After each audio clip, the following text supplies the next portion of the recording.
Hi, this is Shom Pandey. I hope all you are doing well, taking good care of your health. Today I am making a video on very simple topic, but yet complicated.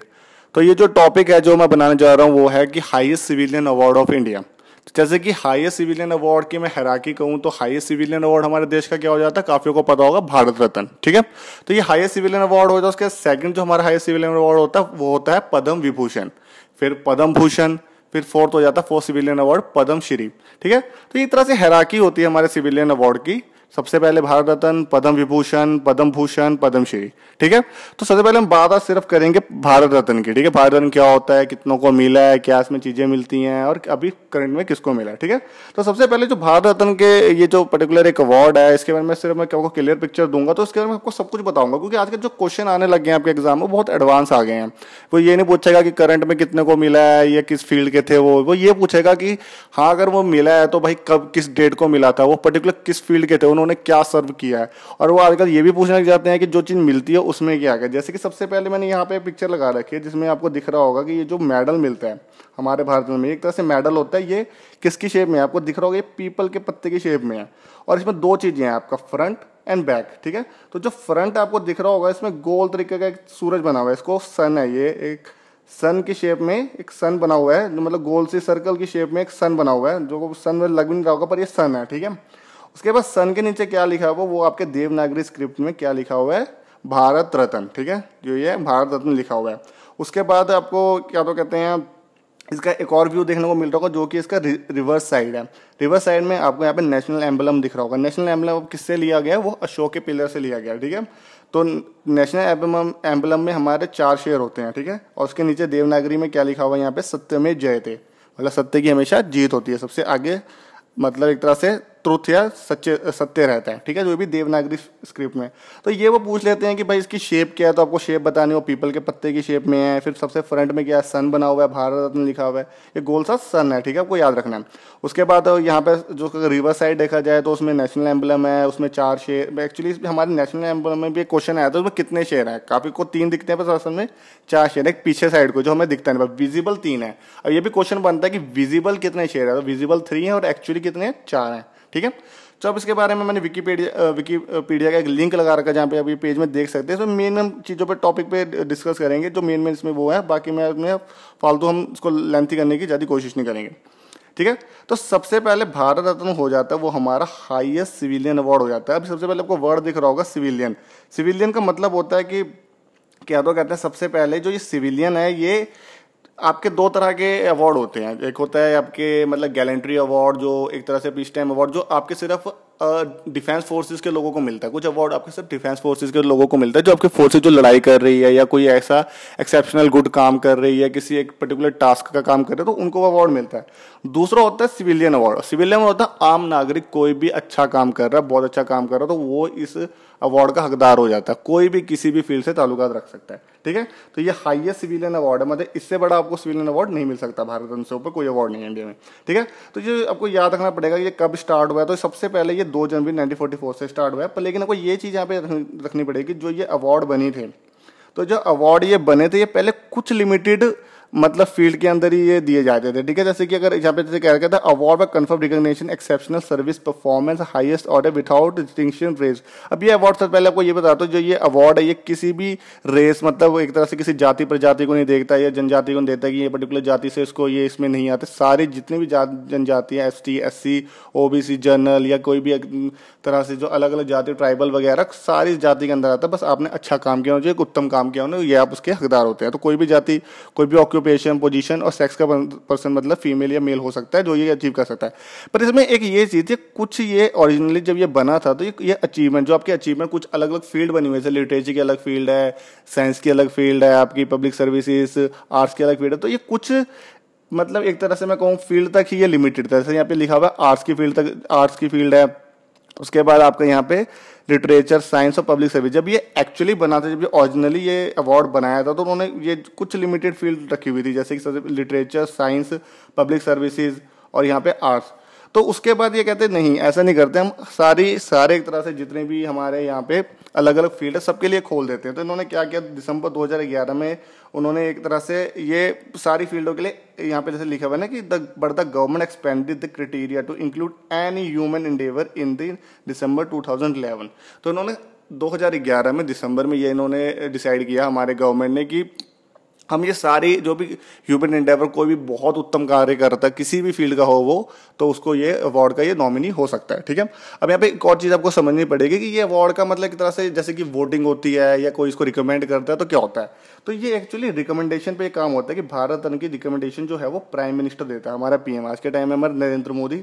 वो अगर मान के चलिए वो president किसको देंगे तो रामनाथ कोविंद को देंगे एक तरह से कि जहाँ मेरे नज़र में ये कुछ लोग हैं जिन्होंने बहुत अच्छा काम किया और ये इसके नॉमिनी बन सकते हैं। वो डिस्कशन करके प्रेसिडेंट के हाथों उसको हैंड ओवर होता है, जो ये एक तरह से हमारा मेडल होता है जो रिबन के साथ लगा होता है भारत रत्न का, एक डिप्लोमा मिलता है, तो ये प्रेसिडेंट के साथ मिलता है। मैंने आगे पिक्चर लगाई तो आपको क्लियर भी मिल जाएगा। ठीक है, तो उसके बाद ये इन्होंने बता रखा है कि क्या क्या मिलता है, जैसे कि अब इसमें एक और चीज़ आता है, maximum 3 nominees being awarded per year. तो अब 3 से ज़्यादा नॉमिनी मतलब 3 से ज़्यादा लोग एक साल में अब नहीं दे सकते। ठीक है, तो रिसिपेंट तो जो भी लोग होते हैं जिनको भी मिलता है तो उनको क्या क्या मिलता है, सबसे पहले तो उनको सर्टिफिकेट मिलता है, साइन किसके द्वारा होता है, प्रेसिडेंट के द्वारा।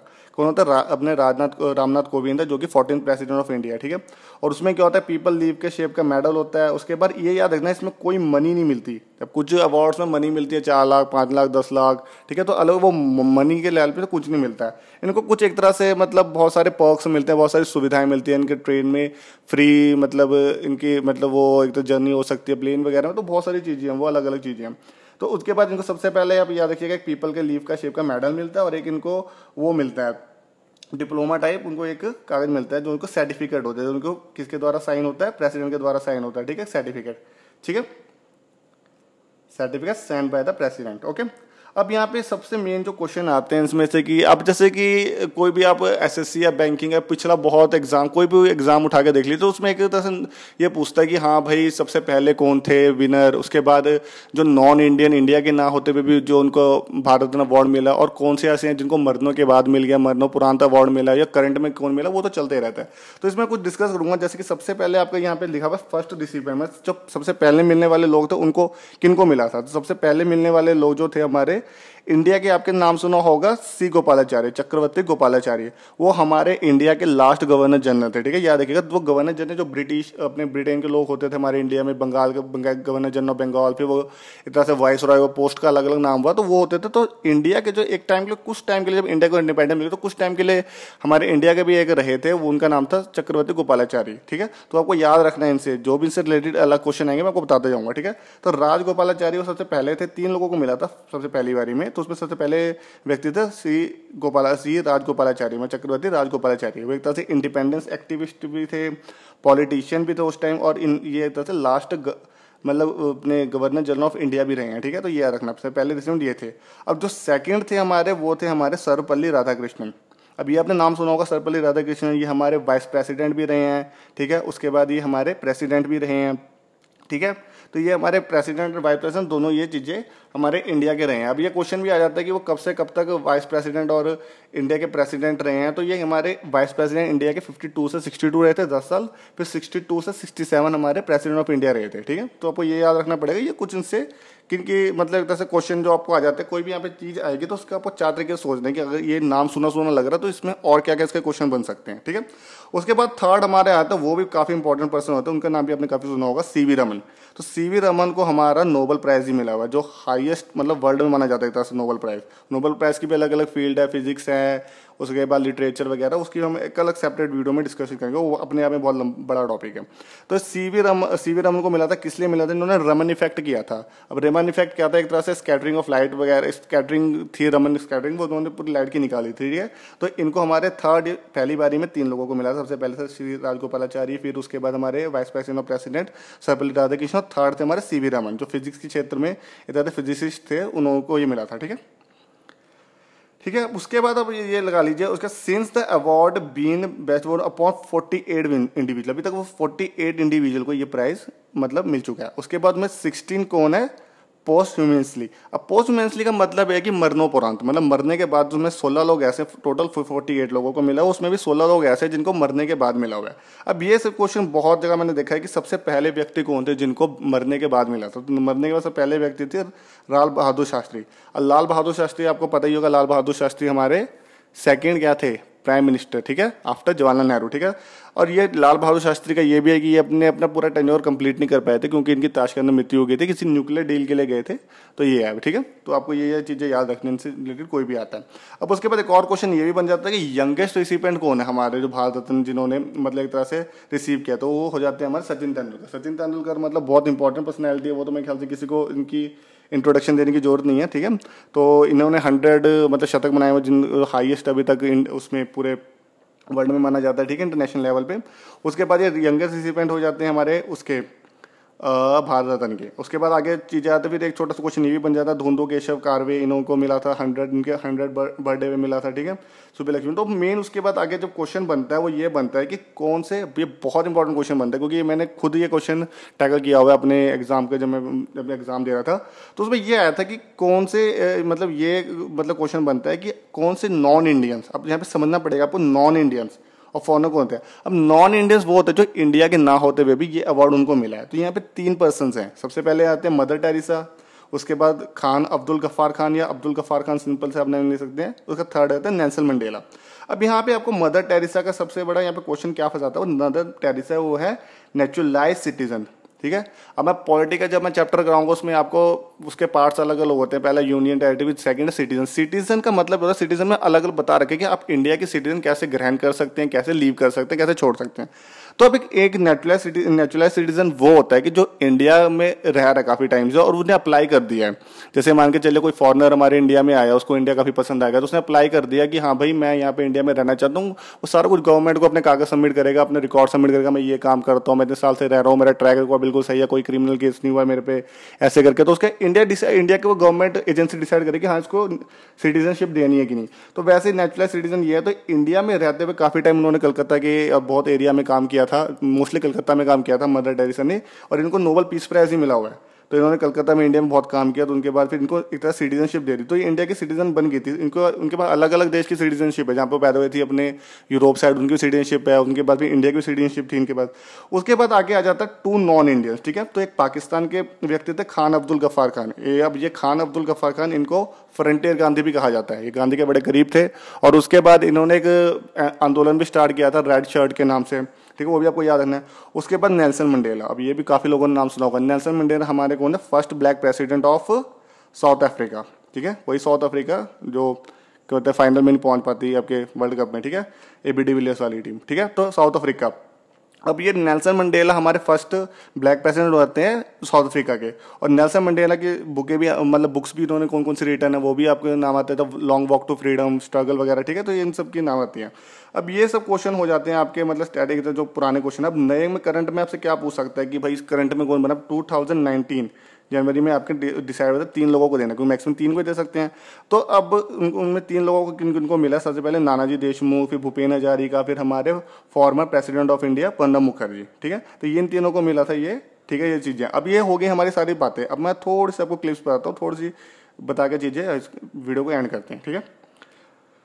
ठीक है, उसके बाद देखिए यहाँ पे वही स्लाइड आ गई, सर्वपल्ली राधाकृष्णन, आपको पता है ये हमारे वाइस प्रेसिडेंट रह चुके हैं, ठीक है। इनके नाम पे हमारा टीचर डे बनता है। फिर Rajagopalachari governor general of India रह चुके हैं, ठीक है, सबसे पहले मतलब इंडिया के लास्ट बने थे। उसके बाद इंडिपेंडेंस एक्टिव पॉलिटिशियन है सीवी रमन, इन्होंने रमन इफेक्ट किया था, नोबेल प्राइज भी इनके पास है, ठीक है।